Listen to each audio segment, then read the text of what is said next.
This morning, we've been discussing the major shakeup to the country's political and legal landscape following the Supreme Court's decision to overturn Roe v. Wade. The latest survey from NPR, PBS NewsHour, and Marist shows 55% of registered voters say they oppose the court's decision, although the majority of Republicans say they support the ruling. Joining us now, former Republican counsel for the House Oversight Committee, Sophia Nelson. She's the author of the new book entitled Be the One You Need, 21 Life Lessons I Learned Taking Care of Everyone But Me. I love that. Can't wait to talk about it. I want to talk politics and the law first, but we'll get to the book for sure. Sophia, I'd love to get your reaction to the decision to overturn Roe v. Wade, and also what you think Democrats can do to bring Republican women to their side, at least to vote in the next several elections. Oh, well, that's a great question, Mika, and thanks for having me. As you know, I was a Republican woman for a really long time and became a never-Trumper. And I consider myself pro-life, but I am appalled at the Supreme Court's decision because I'm pro-liberty first. And I think that there's a hypocrisy going on that the Democrats are going to have to be very clear and very straightforward with the American people about, which is how can people say they don't want to wear masks, they don't want to take vaccines, you're hurting my body, you're taking away my liberty, but then you want to take away a woman's right to have autonomy over her own body. And I think the Democrats are going to have to make that case. And that's how you bring moderate, independent Republican women like myself over to the Democrat side. But the Democrats are going to have to get a lot tougher and a lot meaner and a lot more clear, or they just may lose this fight. And we just spoke to Jamie Harrison a couple hours ago on this show, and he made that exact point, that this is going to be central to their message in the midterm elections. As you said, you were never Trumper right from the beginning. We talked to Tim Miller also early in the show, who's written an entire book about all the people he knows who came up through Republican politics, the old way, conventional establishment Republicans, who, when Donald Trump came along, he didn't recognize it. Yeah. What have you seen among your friends? What do they say now, even after we've seen clear evidence for the last 2.5 weeks of an attempted coup against the country by Donald Trump and other members of Congress? Are the people you know still hanging in on that?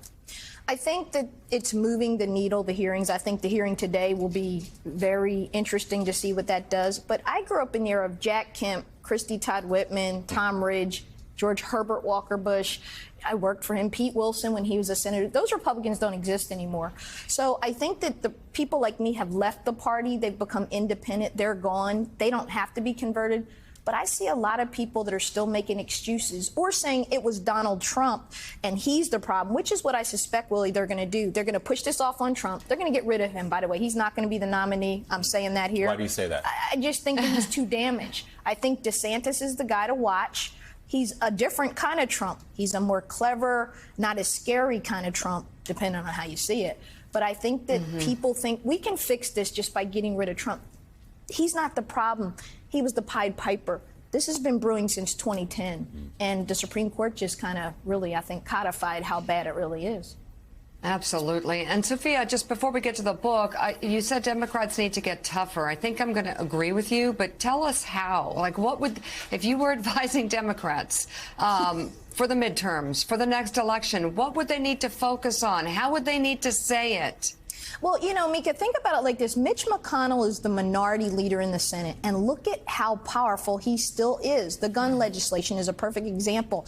Democrats capitulated and said, well, we got to get something. The Democrats have shown themselves, particularly this president, to want to be bipartisan and outreach. They need to stop that. They need to get mean, just like Mitch McConnell and the Republicans, and realize they're in the majority. They have the House and the Senate and the White House. They need to start acting like it, and they're not.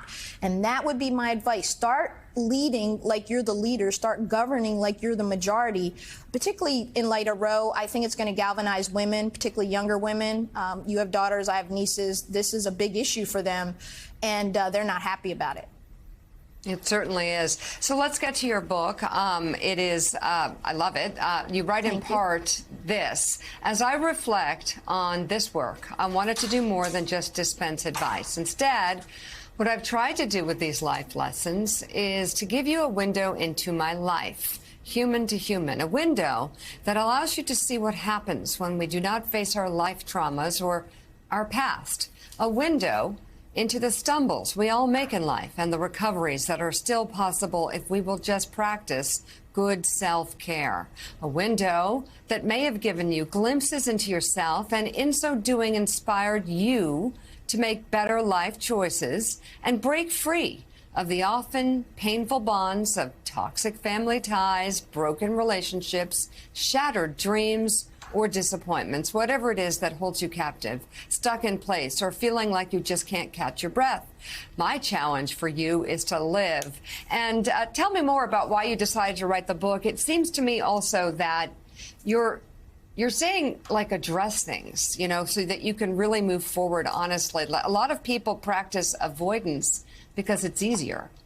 Well, two things. First, I want to say thank you to you and Know Your Value for featuring everything I do and for having me on. That means a lot to me. Sisterhood matters. Of course. But I think, Mika, that it was COVID for me. COVID was a wake-up call. I got COVID not once but twice, as you know, and I was very sick the first time, deathly sick the first time.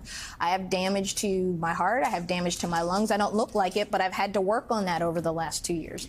And so it makes you consider your mortality when you're laying there and you're thinking, have I done the things I want? Am I living? The three questions: what do I want? What do I need? How am I feeling? And this isn't just a book for women. It's for men. It's for all of us. We all feel it. We're all worried. We're fearful. We're angry. There's this new eruption of violence. Our political discourse is toxic, and we all feel it. Workplace burnout, you name it. And so I am trying to give the benefit of 55 years of age now. I hate to admit that, but it's true.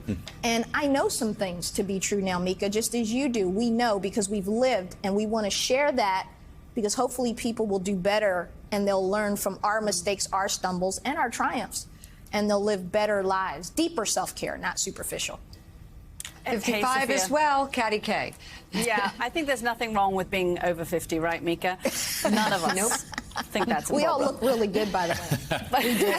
We're awesome. That's true. We're fine. That's We true. are. Thank Sophia, you, what Willie. does it look like? What does it look like in practice? Because I think a lot of Yes. people have come out of COVID like you, thinking it is time for a reset. They've realized they didn't like the whole setup of 24/7 in offices that necessarily didn't work for us. But what does it look like in practice, this self-care? How can people actually do it? Well, Katty, it's good to see you, and Katty's one of my book endorsers, as is Mika, Sisterhood again.